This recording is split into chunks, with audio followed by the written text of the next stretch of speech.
Well, welcome to the beginning of our new series called It Takes Two. Now, we know that a great relationship doesn't happen by accident. It requires care and maintenance. And over the next 3 weeks, we're going to be talking about relationships and ultimately trying to get to the heart of what it is that happy couples seem to know. And this series is based off of an Andy Stanley series that he did a while back. And our hope is that if you are married, you will wish that you had heard this years ago. And our hope is if you aren't married, but someday would like to be, that you will wish that you wrote this down so that you can remember it. And so just maybe a little hint, you might want to do that. There's some good stuff in here. It really does take two to make a relationship work. But really, it's three. And really, it comes down to one. But really, I should probably just get into my message. My son once came to me and asked me, "Dad, what's it like to be married?" I told him, "Leave me alone." And when he did, I said, "Why are you ignoring me?" Lesson learned. Woman one time got a call, very serious call from the hospital. She said, "What's going on?" The doctor on the other line said, "I'm very sorry to tell you, but your husband is very critical." And she said, "What's he complaining about again now?"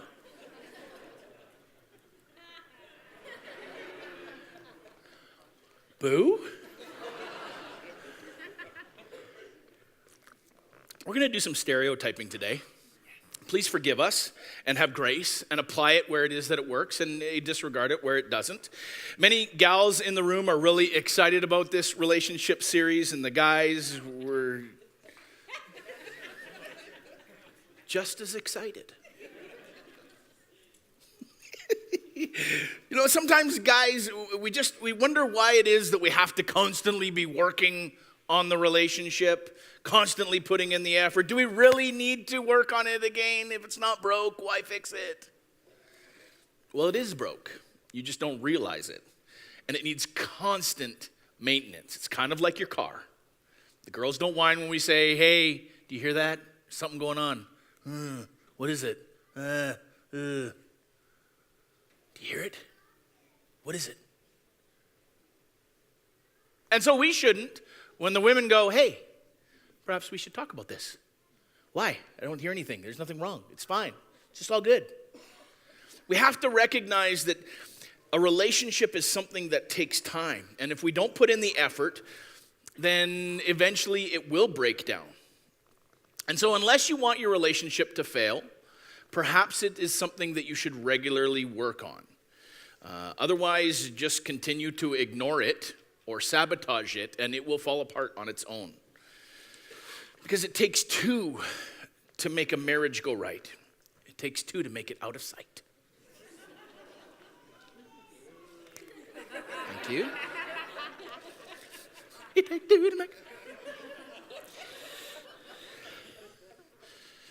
Because here's what I do know. When you came to the altar together to give your marriage vows, you probably came to pledge your undying, unconditional love to one another.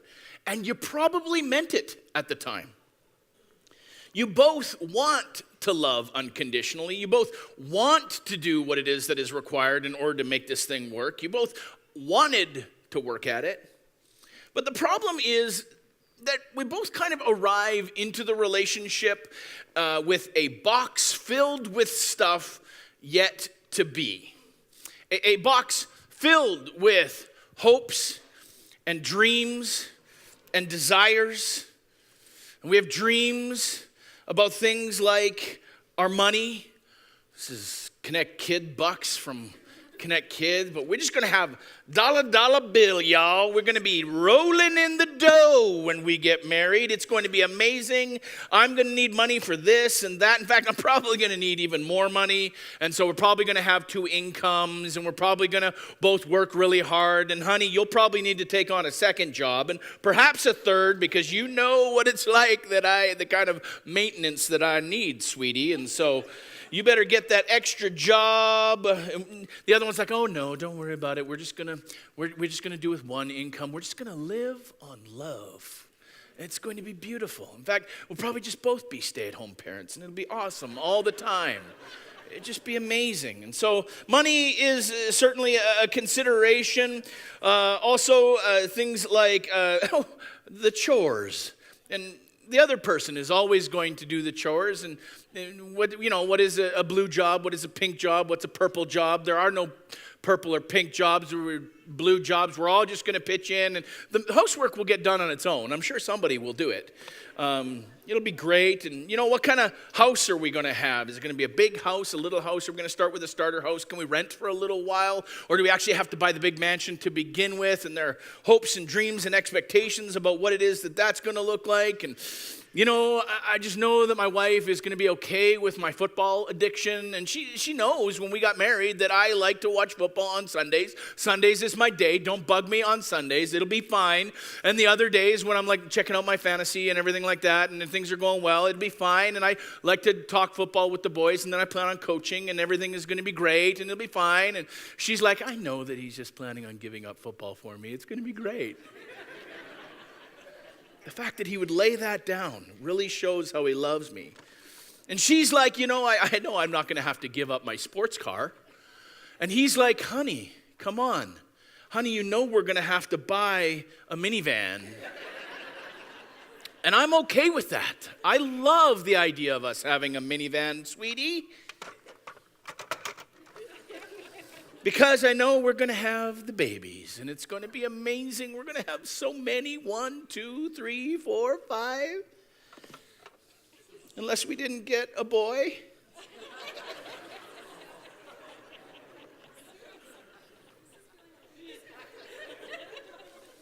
How about the time, how we're going to spend time? We all have hopes and dreams. I know he'll be home by 5 o'clock every day, ready to make dinner for me. It'll be great. And he's like, she's forgiving. I'll be home in 5 minutes. I'll be home in 5 minutes. I'll be home in 5 minutes. It'll be all good. And she knows that I'm going to still spend time with my buddies because they're my buddies. And I got things to do. And she's like, yeah, it's girl night. He knows that girl night's every week. Got to go out and have girl time. It's be no confusion or frustration about that. And then there's the holidays, how it is that we're going to spend holidays. When Jody and I got married, she knew that I took Thanksgiving and Christmas and Easter, and she got Halloween and Groundhog Day and Hanukkah. We're not Jewish, but I still think it's important that she spend time with her family on important days. And as a result of that, there's conflict. And so we put on the really sad little boxing gloves that I have here. And we just go at it, because in my life, in my house that I grew up in, man, we would just duke it out. And sometimes that meant yelling, but then it was a big hug and crying and get together. Oh no, we don't raise our voice together. We don't raise our voice in our house. We just deal with conflict the way and he's like, conflict? Come on, honey. Isn't that what sex is for? At which point she's like, he wants me to be comfortable. I know that he's okay if I sleep in this.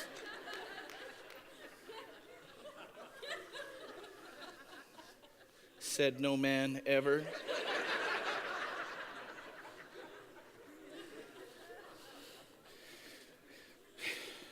And we have these hopes and dreams and desires. And the problem is several things that we hope and dream and desire about are based on sometimes two different things. One, what it is that we have heard. And so we hear things from other couples. We see things in movies, and we see how it is that they just love each other in the movies, and we're going to be like that, and everything's going to be like it is in the books that I read. But primarily, our hopes and dreams and desires are most influenced by what it is that we have experienced. And that's when things get a little more difficult, a little more dicey. Hopes and dreams and desires are oftentimes reactions to the homes that we grew up in, good or bad, or a relationship that we just came out of, and we drag some of that into our relationship. And we're trying to either recreate something that we experienced in the past, or even better yet, avoid some things that we've experienced in the past. And at the center of all of that is me. So really, it is my hopes and my dreams and my desires. And at some point, we hand our boxes to our significant others. And we go, honey, as I come to the altar, I just want you to have all of me. Here you go. Make it happen. But our spouse doesn't receive it for some reason, like hopes, dreams, and desires. Instead, they receive it like expectations. Expectations, the strong belief that something will happen or be the case in the future.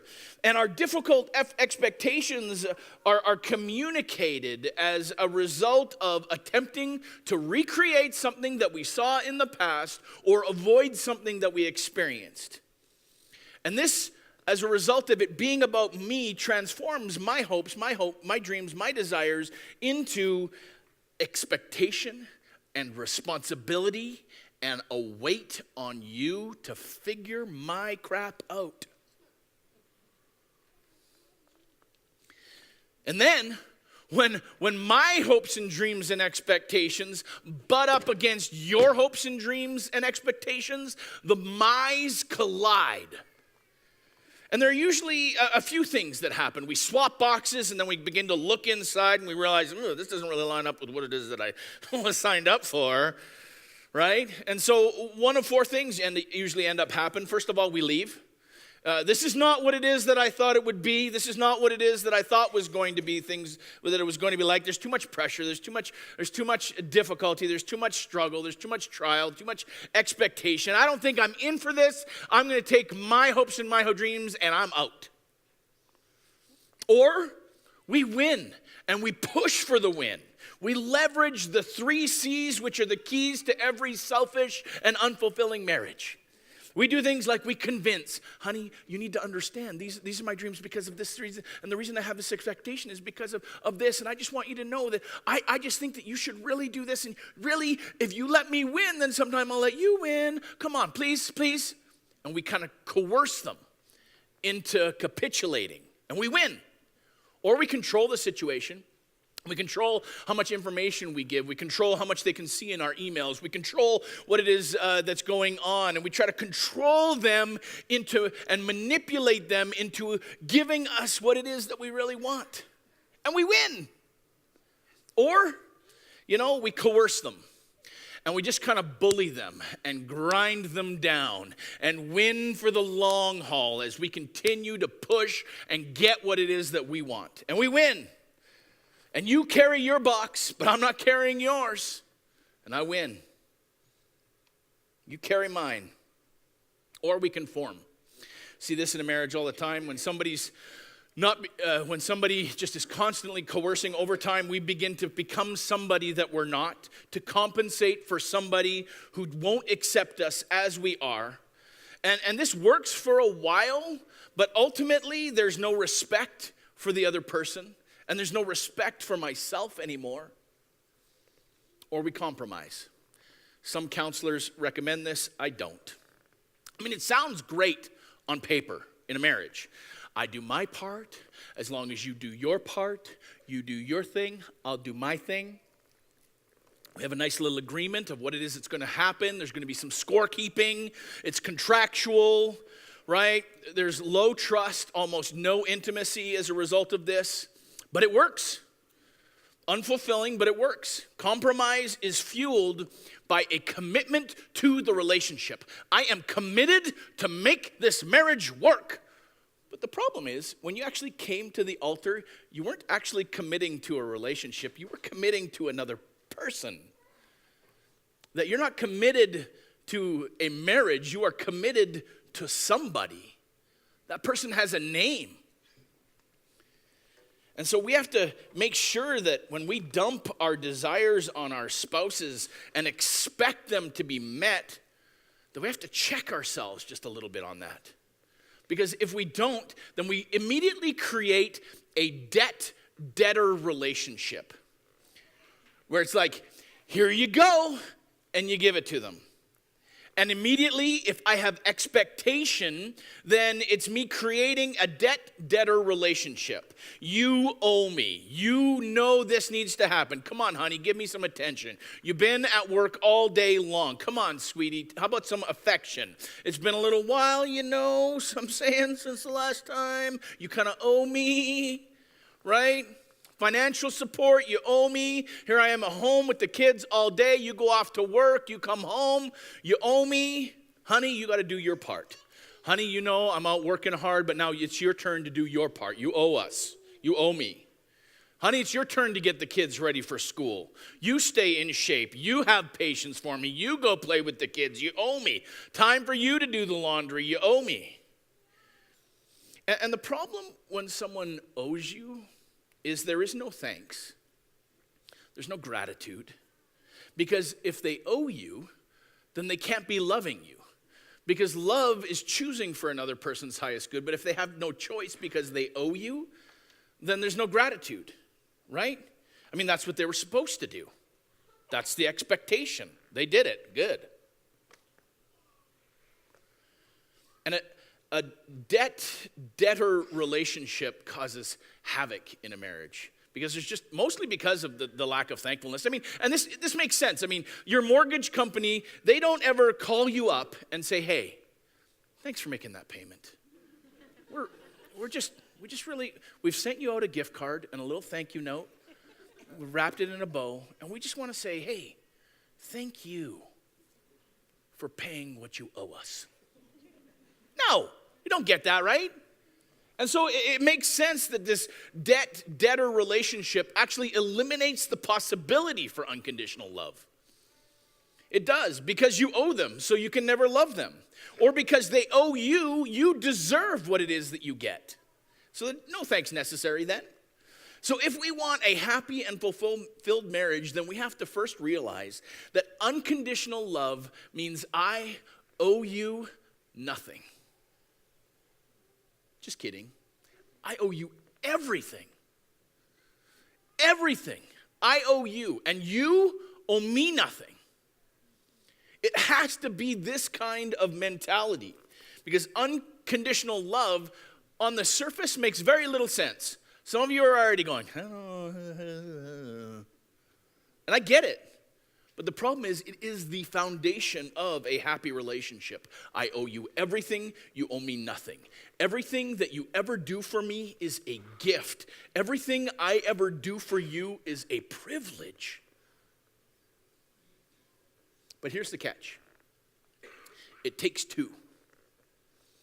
Both must be fully committed to unconditional loving. Both must work at beating the other to come in last place. That's why a Christian marriage is a race for last place by putting the other first. Here's how it is that I learned this. Jesus was just about to be crucified, so he gathered the boys together, and they had a little huddle, and he gave them some last words, and he says to them, I have for you a new command. A new command I'm giving to you. Love one another. At which point they were probably like, yeah, we've heard that one before. It's in the old Jewish laws. We get it. We're supposed to love one another. But Jesus says, no, keep listening. Keep tracking with me. I'm not quite done. Love one another. As I have loved you, so you must love one another. Now, some people call this the law of Jesus. Some people call it the platinum rule. Some people call it the new covenant ethic, the only command that even matters. Some of you may have heard this rhyme before. Love like God, through Christ, loved you. I just totally wrecked that poem. I just read the last line first. I'll read it again. If you're not sure what to say or do, love like God, through Christ, loved you. I think sometimes we forget what it is that we have received. And as a result of forgetting that, there is a sense of entitlement that creeps into our lives. Now, the great news is that a leader by the name of Paul actually helped these guys. Paul was a church planter. He was an apostolic kind of guy who went out, a bit of a rabble-rouser, who went and started new things in different places. And one time he was trying to write to the church in Ephesus, which is in modern-day Turkey, and he was writing to them about what it is that they should do in order to get relationships right. And I love how he starts it off with this, Ephesians 5:22. Wives, submit to your own husbands as you do to the Lord. Some of you are like, excuse me? Some of you are like, that is not cool. I do not like that.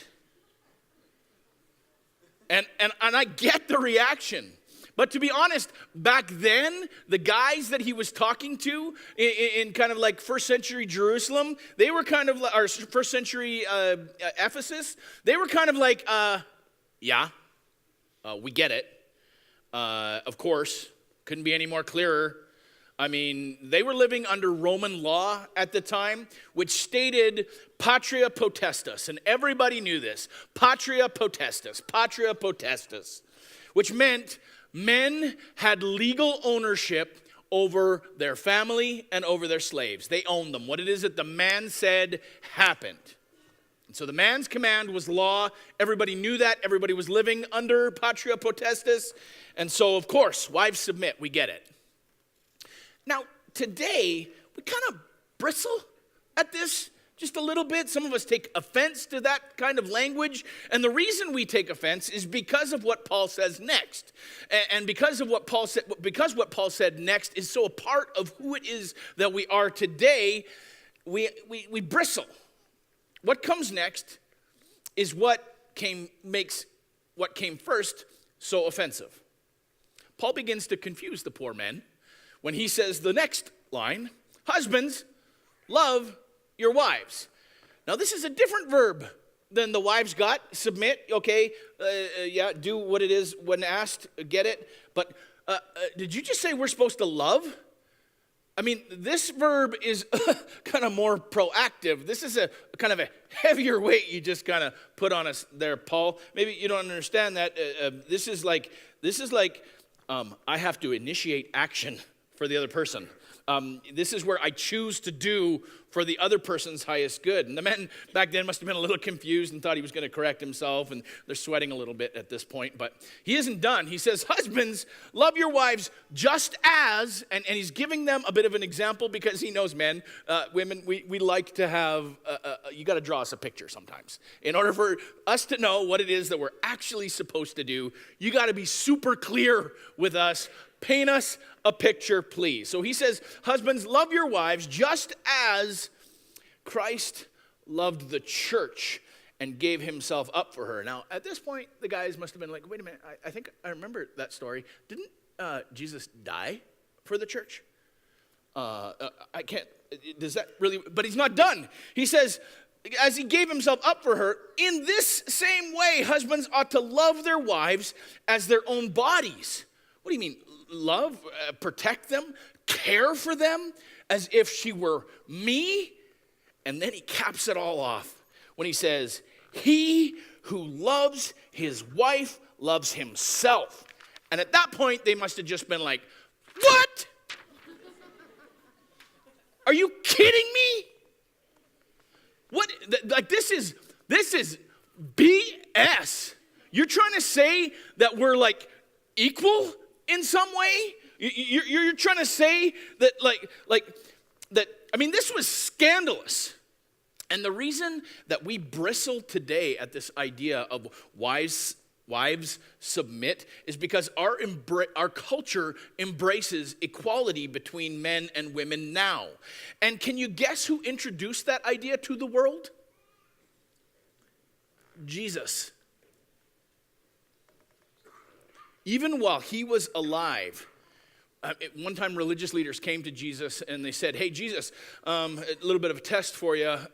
What are the reasons that we can have in order to divorce our wives? Back then, all you had to do was just write a little page and give it to your wife. And as a result of that, they received no funding, no anything else. And they were just considered punted to the curb. And Jesus says, actually, don't divorce them. And they're like, what? Yeah, no. You go home to them and you love them like themselves. Like yourself. You love them with a love that you would wish was placed on you. And this was radical for the time. He said things like Rome and religion declare you property, patria potestas, but ladies, listen carefully. I declare you as precious. You are special. He declared equality, and he declared dignity, and he declared worth, and he declared value over them. And the women must have just been, what? Back to Paul. What was Paul's point? He basically said to the men, what is life to you? What is life to you? Put them before that. Whatever your hopes, dreams, and desires are, your job is to put them before that. You literally lay down your life for them. But you can't, guys, as long as your expectations box is full. You have to empty your expectations and share your hopes and dreams and desires. Ladies, you can't love your husband as long as your expectations box is full either. So how do you empty it? Well, you decide, he doesn't owe me anything. She doesn't owe me anything. Unconditional love means I owe you everything and you owe me nothing. But it's got to be mutual. It takes two. Two for unconditional loving. Two to realize that this really is a submission competition. That Christian marriage is a race for last place by putting the other first. And you both end up winning. I want to invite up Joel and Dee. Are they handy here? Okay, they're going to help me with this just a little bit. I'm going to scooch this over. Okay, so how many of you ever heard the term tie the knot? Yeah, I'm going to tie the knot. Yeah, nobody? Somebody slap the person sleeping beside you for a moment. So two people come together at the altar right here. They hold hands. And then oftentimes the priest would do something like this, where they wrap the hands around, right? Then they wrap the hands around like this. There you go. Got it? All right. The knot is tied. Loosely tied, firmly tied. And then, as a result of this marriage, they go, okay, now I'm going to go after my hopes and dreams and desires. And you go after your hopes and dreams and desires. Consider yourself married, amen. And there's a time of joy and peace in the marriage as they tug of war. Okay, and we realize this doesn't really work. And so Christian marriage actually looks just a little bit different. Give her a hug. All right. Christian marriage, how many of you have ever heard the term tied at the hip? Those two are tied at the hip.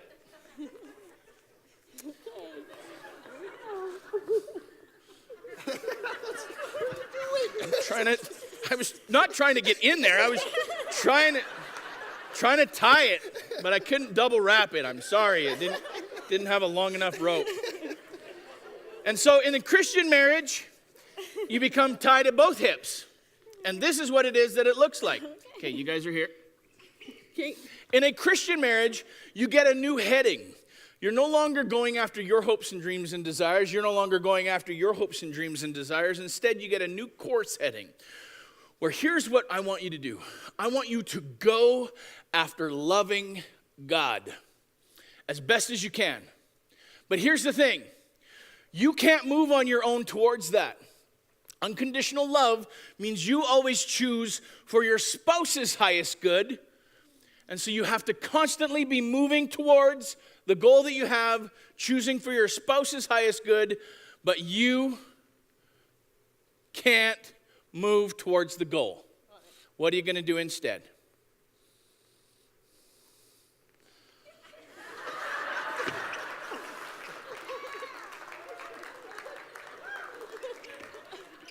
Oh, this is pretty good. No, after you, honey. No, I insist. After you. No, I insist. One more time, D. You got one more in you. No, I insist. Okay, never mind. Too close to the edge. Too close to the edge. Too close. Okay, you guys got yourself into this. Go figure it out. All right. Are you tracking with me? Christian, yeah, give him a hand. See, Christian marriage is a race for last place by putting the other first. It's no, after you, no, after you, no, you, I insist, no, you, I insist. And Paul kind of sums it all up in his prelude to that very first passage that we looked at when he started out this way by saying in Ephesians 5:21, submit to one another out of reverence for Christ. That's what oneness means. You put his best, her best over yours. You submit because of what it is that Jesus has done. And so here is where it is that I'd like you to start. If you're married, then here's some homework for you. Ask your partner, what's in your hopes, dreams, and desires box? What's in there? I'm constantly reminding you of what it is that I want, but honey, what's in your box? I want to know. And here's the trick for getting an answer. Ask, what's in your box? Then shut up. Let them talk. Don't say anything. Just let them speak. She may faint. He may not have any idea what it is that is actually going on inside of his box because he's not fully aware of what's really going on in there.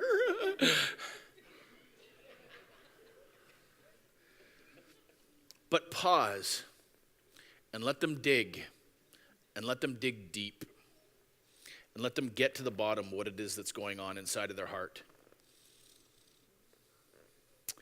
Because here's the thing.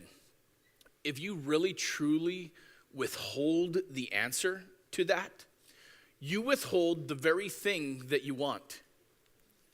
You. In your relationship. In your relationship. Without you, it's just relationship. That was awful. You have to be a part of this relationship. It takes two. But if you don't communicate clearly what it is that your hopes, dreams, and desires are, then how can they ever say no before you? Because they have no idea what it is that you want. And so there's this kind of general sort of expectation of, I know they want something, but I don't know how to possibly achieve it because I'm not even really sure what it is that they want, but there's this expectation on me anyways, and I don't know how to actually fulfill that. If you withhold you withhold the very thing that you want in your relationship. And I get the objections to it, you guys. I hear this in counseling situations all the time. But if I take the pressure off, if I go all in, if I ease up on the expectations, then you're what? I'm afraid. I'm afraid that they won't do their part. I'm afraid that they won't step up. I'm afraid that I'm afraid he'll start to take advantage of. I'm afraid. And I get it. But Christian marriage is a race for last place by putting the other person first. Where you put the other before you. You love before them. And being afraid casts out love. But the opposite is also true. Unconditional, perfect love casts out all fear. And if your relationship is still that tug of war, the thought of laying down the rope first is terrifying. But to be honest, there really is no hope for your marriage until one of you lays down the rope. And preferably both of you. And instead you wrap it around yourselves. And you fight for each other. You grab a hold of them and you put them first, over and over and over again. And you'll begin to achieve some of the goals that you have for your life, some of the hopes that you have for your life. Because know this, for those of you who are Jesus followers in here, for those of you who aren't, it's no big deal. But those of you who actually call yourselves a Christian, while you were still pulling on the rope, while you were still separated from God by a result of your stupid choices and your over and over again hurtful, selfish choices, your sin, God dropped the rope and he stepped up for you. He took the first step for you. He did something for you with no guarantee that you would actually return the favor. So Paul writes, submit to one another out of reverence for Jesus, out of reverence for Christ and what he did. See, Jesus went first. So Jesus followers always go first. You go first. You submit first. You love first. So really, a Christian marriage is a race for last place by putting the other first. Over and over and over again. So some homework for you this week before hopefully you come out next week. Share what's in your box. What are your hope streams? See, when they aren't clear, it automatically creates expectation that can never be met. Write it down even. Write down what your hope streams are, what your desires are. Even if you're single, write this down. Even if you're divorced, even if you're widowed, whatever, write down your hopes and your dreams and your desires. And then some of you are like, okay, but then what do we do with it? Next week we'll journey into that. Let's pray. Father, I thank you for this opportunity that we have in order to work on this thing. That you can give us some insight into what it is that's going on inside of our heart. You can give us some insight into what it is that's going on inside of our relationship. You can help point out some things where we need to change, where we need to be better, where we need to work harder, where we need to focus more on unconditional love. We can't do that on our own. We need you to love us into that. So as best as we know how, we're asking that you empower us, come into us, make your power come into us, make us new, help generate a love for our spouse that will constantly allow us to put ourselves last and encourage them to be first. We need you for that. In Jesus' name, amen. Well, hopefully you will continue to journey with us as we continue to figure out how it is that it takes two, well, really three, well, kind of one. Next week, maybe invite somebody else out next week to this series. And have a fantastic week. I hope that you spend some time cherishing today, thinking on how thankful you are for your loved ones and for the gifts of your children. Cool? The greatest gift that you can give your child is love your spouse. Figure that out today. Have a great week. Be blessed.